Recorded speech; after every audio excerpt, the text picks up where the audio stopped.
Hi friends, बहुत बहुत स्वागत है आपका अपने चैनल यूजीस नेट शायद दर्पण में।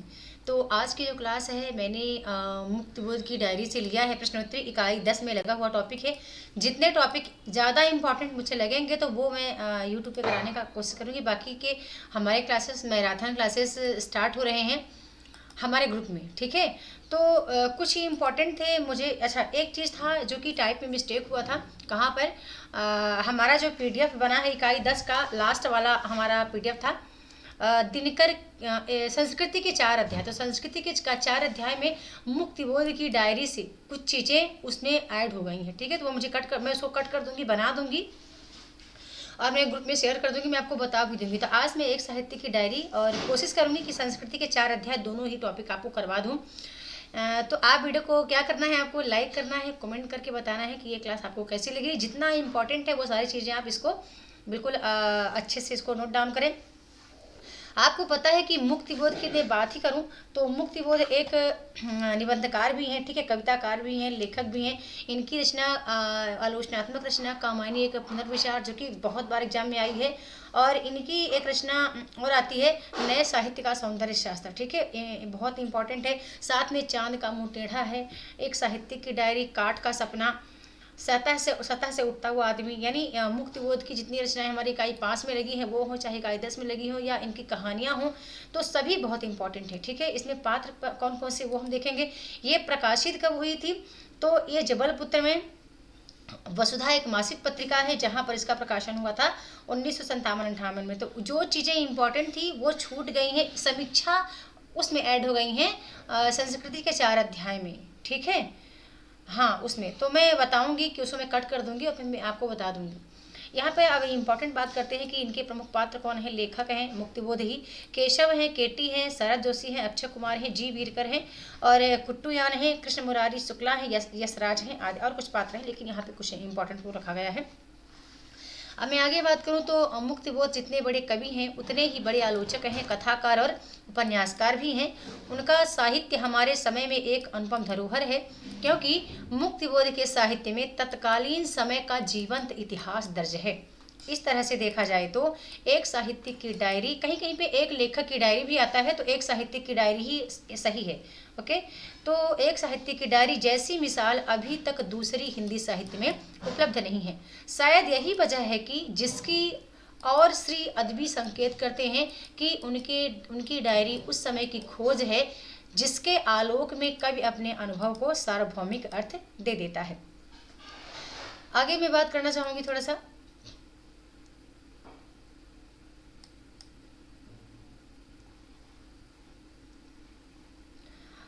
ठीक है, आगे बात करूंगी। यार इसमें तो मैंने लेयर तो लगाया नहीं था, लेयर तो लगा नहीं है, तब भी रिकॉर्ड हो रहा कैसे।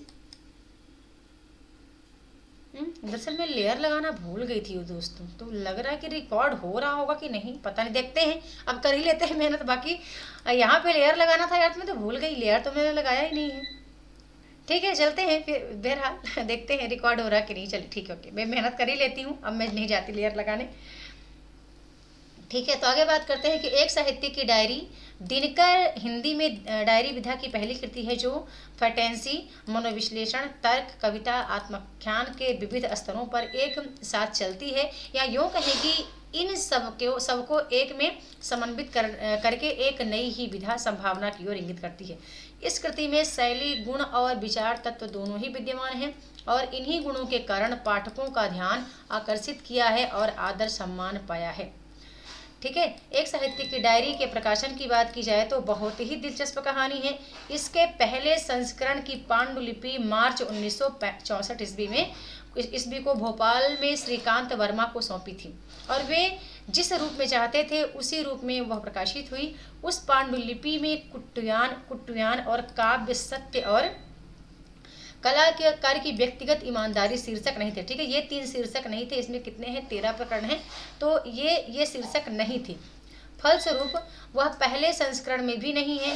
तो कुछ अपने आप से, किंतु कुछ लोग ऐसे भी होते हैं जो दुनिया से बहस करने की प्रक्रिया में अपने आप से बहस चालू रखते हैं। मुक्तिबोध ऐसे ही थोड़े होगा, ठीक है, यहाँ पे टाइप मिस्टेक हुआ है, थोड़े से लोगों में और उनकी एक साहित्यिक डायरी ऐसी ही है। यानी कि कम चीज में खुद को संतुष्टि रखना, खुद में संतुष्टि रखना।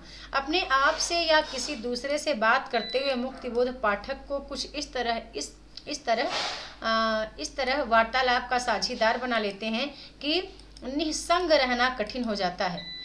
दूसरे से प्रश्न करने के साथ साथ अपने आप पर भी उस प्रश्न का वैसा ही वार और इस प्रकार विचार की गति के साथ अपने आप को स्तर स्तर खोलते जाना, न कोई छिपाव न कोई दुराव, सतात्म सजगता के बीच आत्म विडंबना का निरंतर निर्मम बोध, यह पारदर्शी ईमानदारी ही है जो मुक्तिबोध की एक साहित्य की डायरी को अनूठा आकर्षण प्रदान करती है। आगे बात करते हैं कि मुक्तिबोध की डायरी निजी स्मृतियां न होकर इसमें साहित्य होगा। ठीक है, साहित्य होगा, यहाँ पे ये मिस्टेक है। साहित्य संबंधी तथ्यों का डायरी विधा में एक काल्पनिक मित्र केशव के साथ हुए संवाद के रूप में लिखा गया है। ठीक है, ये इंपॉर्टेंट फैक्ट है यहाँ पे।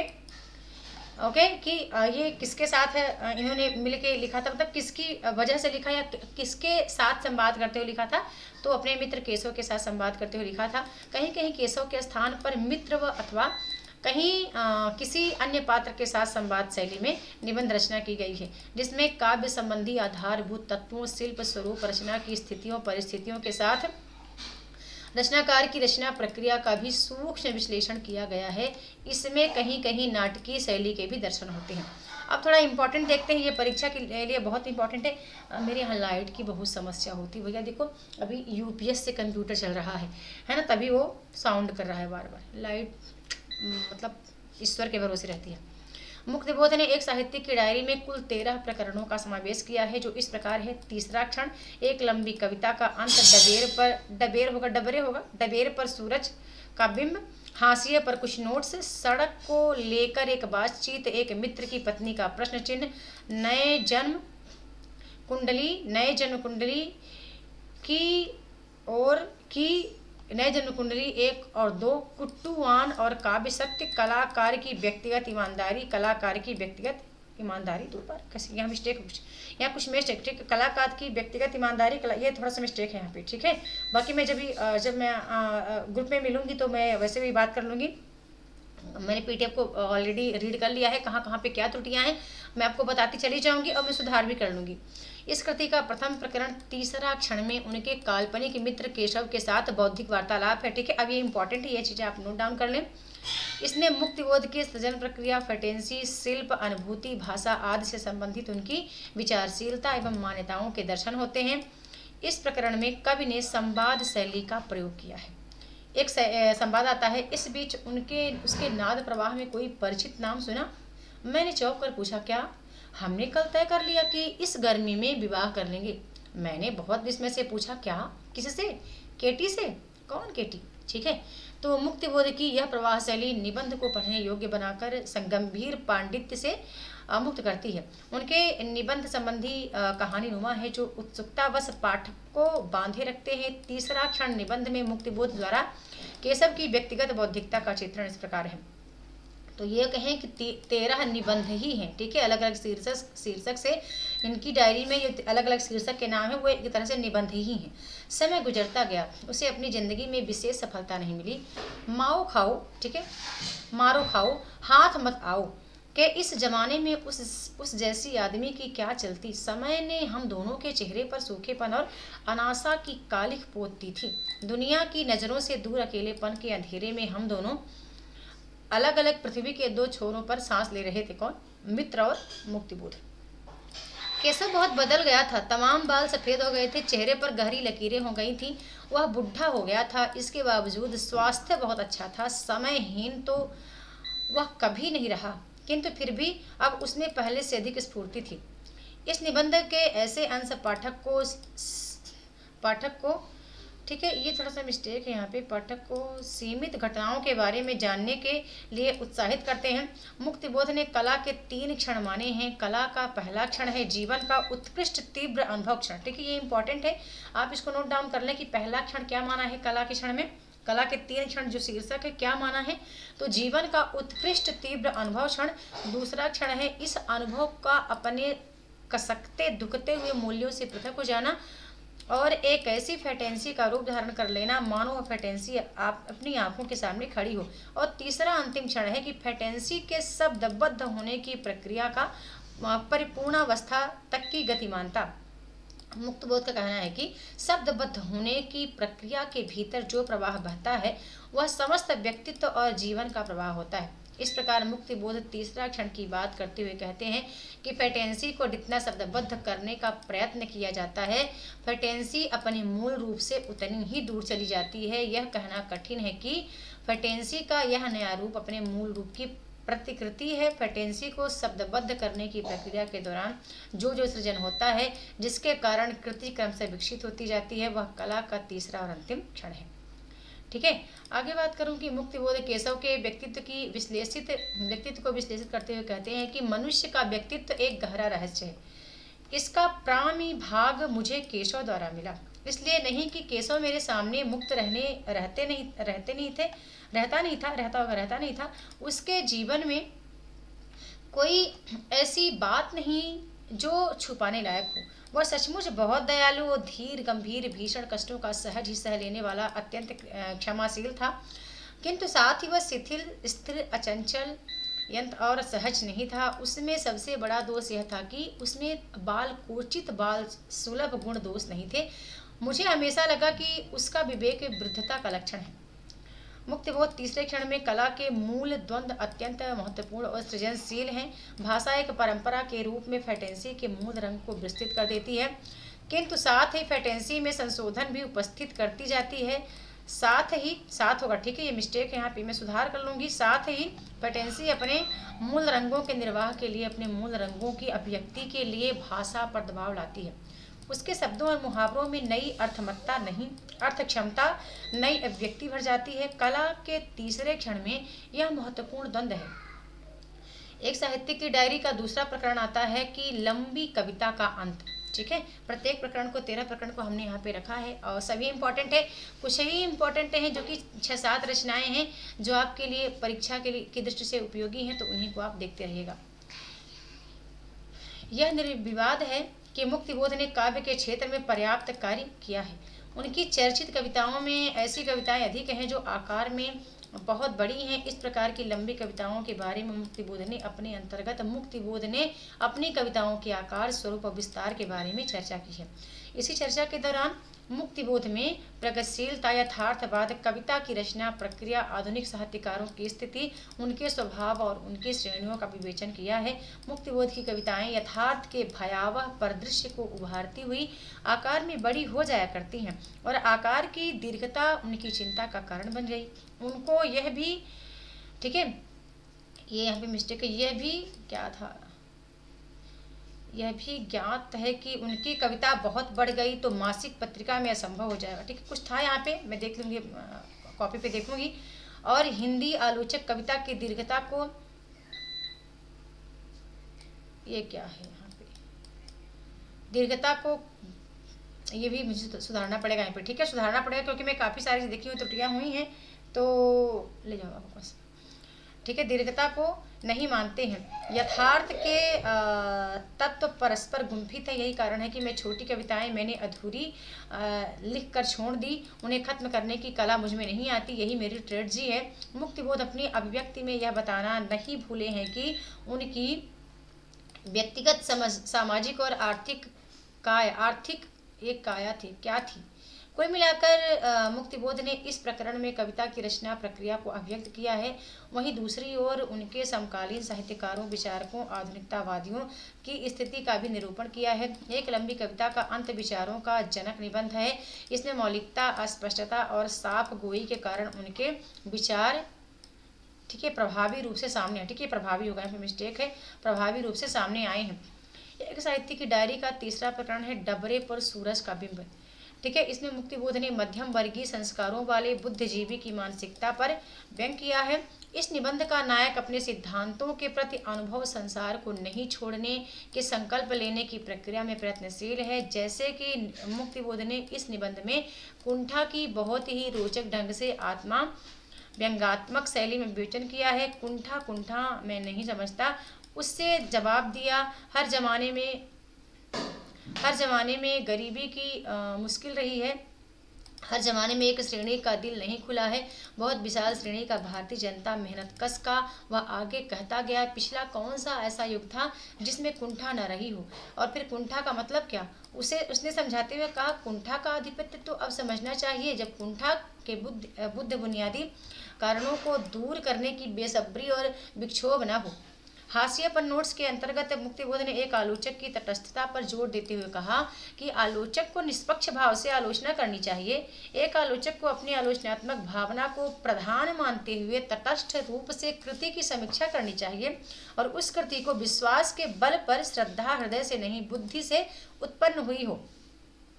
और उसी मार्क्सवाद की बहुतेरी आलोचना अंधी भावना से प्रेरित हुई है। मुक्तिबोध इसी संदर्भ में कहते हैं कि व्यक्ति में अंधश्रद्धा नहीं होनी चाहिए, निष्पक्ष एवं तटस्थ रूप से ही की गई आलोचना से मनुष्य में सुधार किया जा सकता है। इंपॉर्टेंट है, ठीक है। और मनुष्य अपनी सीमा और कमजोरियों से ऊपर उठ सकता है। निष्कर्ष रूप में मुक्तिबोध यह कहना चाहते हैं कि बुनियादी श्रद्धा के फलस्वरूप ही इतना सारा साहित्य लिखा गया है। अगला आता है कि सड़क को लेकर एक बातचीत, ठीक है। अगला एक इसमें जो अगला निबंध है, ये जो 13 निबंध है, आप ये कहें कि 13 प्रकरण लगे हुए हैं। तो अगला प्रकरण आता है कि सड़क को लेकर एक बातचीत में मुक्तिबोध ने निम्न वर्ग के काव्य को भी पत्रिकाओं में प्रकाशित करने पर जोर दिया है। और भौतिक संस्कृति की बात करते हुए कहते हैं कि बौद्धिक संस्कृति की दो विशेषताएं हैं। एक बौद्धिक संस्कृति की मुक्तिबोध निंदा करते हैं, ठीक है। एक जो बौद्धिक संस्कृति है उसकी मुक्तिबोध निंदा करते हैं। एक और आता है कि एक मित्र की पत्नी का प्रश्न चिन्ह के अंतर्गत मुक्तिबोध ने व्यक्तित्व का विश्लेषण किया है। यह विश्लेषण संवाद शैली में हुआ है। मुक्तिबोध की लंबी लंबी बहसें सिर्फ उनके व्यक्तित्व को ही प्रतिष्ठित नहीं करती, बल्कि उनके मित्रों को भी एक पूर्ण व्यक्तित्व प्रदान करते हुए पाठकों के सामने उजागर करती हैं। और यह व्यक्तित्व विश्लेषण करके मित्रों के क्रियाकलापों और विशेषताओं के माध्यम से उजागर हुआ है। एक तरह से देखा जाए तो मुक्तिबोध में वैज्ञानिक व्यक्तित्व विश्लेषण प्रस्तुत किया गया है, ठीक है। अगला आता है व्यक्तित्व के ना मालूम कितने हती पहलू हैं, ठीक है। यहाँ पे हती पहलू नहीं, कुछ और होगा मेरे ख्याल से, जहाँ तक मेरा संज्ञान है, जो मुझसे छिपे हुए हैं। जैसे पंखुड़ी के भीतर पंखुड़ी अथवा प्याज की परतों के अंदर ही परतें। फिर व्यक्तित्व की जो रूप आज हमें दिखाई देता है कहाँ तक स्थायी है हम नहीं कह सकते, ठीक है। ये यहाँ मिस्टेक हुआ है, हम नहीं कह सकते। तीसरी सबसे बड़ी बात यह है कि व्यक्तित्व के निर्माण की कार्य कारण परंपरा का यदि अध्ययन करें तो आप देखेंगे कि व्यक्तित्व निर्माण में चेतन मन का रोल बहुत कम होता है और उससे हम रोल संकल्पित का रोल के दोनों के रोल निसंदेह कम होते हैं, लेकिन होते हैं, ठीक है। ये भी मिस्टेक है, बहुत ही महत्वपूर्ण, इतने महत्वपूर्ण कि उन्हीं के कारण मनुष्य है, ठीक है। मिस्टेक मैं इसलिए बता रही हूँ। बाकी मैं इसका एक मैराथन क्लास करके कंप्लीट जितने भी हैं सबका मैं रीड करके बता दूंगी आपके लिए, कहाँ कहाँ त्रुटियाँ हुई हैं मैं सुधार भी कर लूँगी, ठीक है। नए जन्म की जन्म कुंडली और 1 और 2 के अंतर्गत, ठीक है, मुक्तिबोध ने जीवन के संवेदनात्मक ज्ञान को एक मूल्य के रूप में स्थापित किया है। साथ ही अपने मित्र के राजनीति में उतरने के प्रसंग को लेकर राजनीति की निंदा की है और समाज और परिवार का समर्थन करते हुए कहते हैं कि व्यक्ति का विकास समाज और परिवार के ही होता है। संस्कृति की शिक्षा समाज और परिवार से ही प्राप्त होती है। साहित्य और राजनीति के पास कोई ऐसी दृष्टि नहीं होती जो परिवार तथा समाज और परिवार से ही प्राप्त होती है। साहित्य और राजनीति के पास ऐसी कोई दृष्टि नहीं होती जो परिवार और, हाँ यहाँ पे डबल हुआ है। इस तरह व्यक्ति के जीवन के आधार तत्वों की बात की जाए तो सांस्कृतिक तत्व ज़्यादा महत्व रखते हैं, ठीक है। नेक्स्ट आता है कि इसी चर्चा को ही नए जन्म की कुंडली में आगे बढ़ाते हैं। मुक्तिबोध नए मूल्यों की स्थापना करने पर बल देते हैं। सवाल पूरी परंपरा को समाप्त करके, ये थोड़ा सा मिस्टेक है, सवाल नहीं हुआ यहाँ पे, कुछ तो और है। समाप्त करके नए मूल्यों की परंपरा के अभाव में अंतर प्रवृत्तियों के दास हो गए हैं। अतः इन प्रवृत्तियों का चाहे जितना आदर्शीकरण किया जाए वे मात्र व्यक्तिगत हैं और इस समय तो नए मूल्य के केवल बौद्धिक स्तर पर ही हैं वे, ठीक है। यहाँ पे बौद्धिक होगा। वे जीवन का अनुशासन क्या कर सकेंगे यदि समाज की संस्कृति मुख्यतः बौद्धिक संस्कृति होती, वैज्ञानिक दृष्टि समाज की प्रधान दृष्टि होती तो शायद यह संभव भी था, किंतु यह नए मूल्य कुछ ही लोगों के प्रवाह की नालियां बन रहे हैं, ठीक है। थोड़ा सा है कि इस तरह मुक्तिबोध ने पुरानी परंपराओं के स्थान पर नए मूल्यों की स्थापना को अनिवार्य माना है। तो ये आपका एक मुक्तिबोध की डायरी थी। इसका कुछ थोड़ा सा अंश और बचा है कि वीरकर के अंतर्गत मुक्तिबोध वीरकर के माध्यम से जीवन के तत्वों की महत्ता को समझाने का प्रयास किया है। उनका, ठीक है, ये मिस्टेक है, उनका कहना है कि रचनात्मक स्तर पर जीवन के वास्तविक तत्वों की उपेक्षा करना गलत है।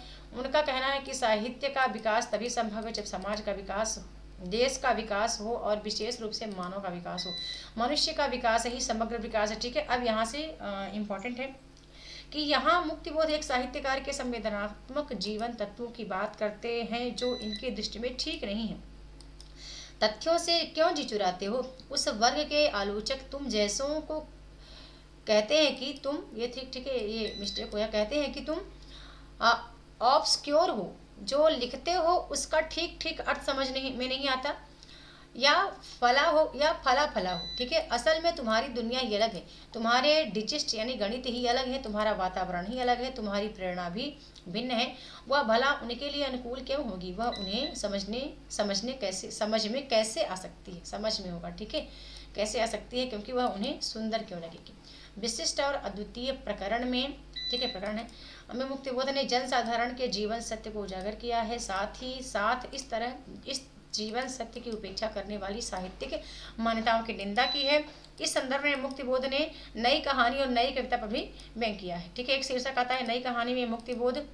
आधुनिक जीवन, आधुनिक मानव की जो विचित्र मनोदशा है, उसको अगर आप उसके सारे संदर्भों से काट कर, उसके सारे बाह्य सामाजिक पारिवारिक इत्यादि संबंधों से काट कर उस मनोदशा को मानो उधर से लटका कर चित्रित करेंगे तो मनोदशा के नाम पर कहानी में एक धुंध समा जाएगी। कहानी में अगर सिर्फ भीतरी ढूंढना हो और सिर्फ वही वह रहे और इसी की इतनी प्रधानता हो कि वस्तु सत्य के संवेदनात्मक चित्रों का प्राय, ये मिस्टेक है, ठीक है, लोप हो जाए, लोप होगा, ठीक है, ये इतना गलत है, लोप हो जाए तो आप वही गलती करेंगे जो मेरे ख्याल से नई कविता ने की। ठीक है, कविता की कला कथा की कला से अधिक अमूर्त तो वैसी ही होती है, इसलिए संभवतः उसमें वे बातें खप भी जाती हैं, किंतु कहानी में, यानी मैं चाहता हूँ कि साहित्य में मानव की पूर्ण मूर्ति स्थापित की जाए।